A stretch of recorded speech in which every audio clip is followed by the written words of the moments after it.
Hi everyone, it's Christy. I wanted to take a moment to talk to you about something really challenging, and it's going to stretch you. It stretches me all the time. And that is something that Jesus said. Jesus said a number of challenging things and shocking things.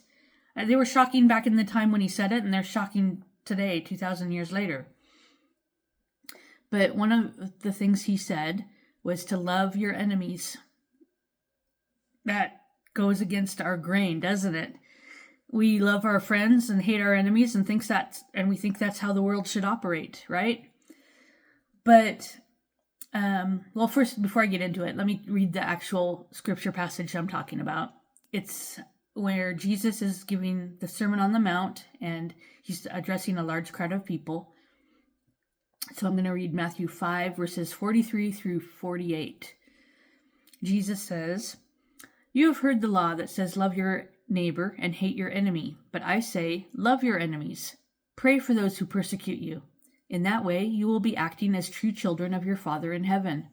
For he gives his sunlight to both the evil and the good, and he sends rain on the just and the unjust alike.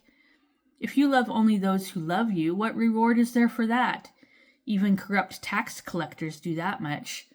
If you are kind only to your friends, how are you different from anyone else? Even pagans do that. But you are to be perfect, even as your Father in heaven is perfect." Okay, so that was Matthew 5, 43 through 48. So Jesus is telling us to set aside our natural reactions. Our natural reactions are to hate our enemies. And Jesus is calling us to a higher standard and saying, as challenging as this sounds, love your enemies. And that seems like, well, God, that doesn't come naturally. Well, yeah, that's the point. The point is, God is love, and as his followers, we are to be filled with God so that his love is coming out of us. And so our natural reaction should be to love our enemies, which is a pretty high standard, right? So how do we get there? Well, the first step, Jesus gives us a hint. Pray for those who persecute you. Praying for your enemies, praying that God will bless them, praying for their salvation, praying for that God would work in their lives. That's a really good first step. You know, it's hard to pray for someone you hate, right? But if you can move yourself towards praying for your enemies, then yeah, that's the first step towards loving them. And I think obviously he's not just talking about praying for them.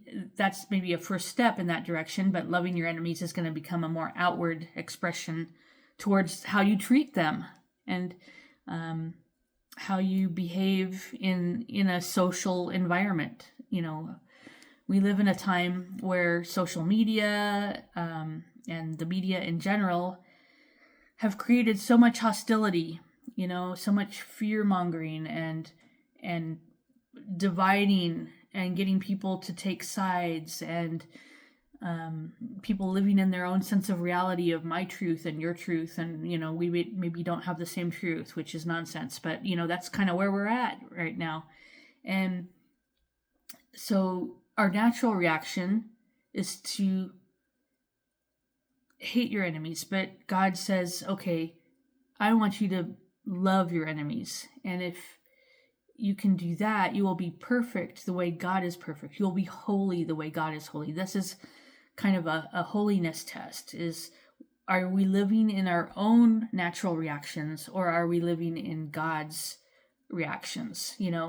What comes out? Jesus said, I don't have that verse handy, but I think Mark, maybe 6, chapter 7, something like it's in Mark. Jesus says, it's not what goes into you that defiles you, it's what comes out of you. And so our reactions show what's in our heart. And that's really what measures our holiness is what comes out of your heart. Is it anger, fear, all kinds of negative things, wickedness, or is what comes out of your heart representative of God, and that's our high calling, is to live out of a place where God is living through us, God is loving through us. And so I would ask that we would just make that our prayer today. Lord, fill me with your love and help me to surrender to you, surrender my feelings and reactions to you, so that you can love other people through me, even people I wouldn't naturally love. Help me to let your love flow out of me to others, even in hostile environments, hostile people, hostile culture, hostile politics, whatever the environment or setting may be. Help me to love others the way you would. I can't do it on my own, Lord. You gotta submit to God and let him love through you. So I just wanted to encourage you and challenge you with that scripture today. So thank you for listening. If you liked this content, please hit the subscribe button. All right, see you in another video. Bye.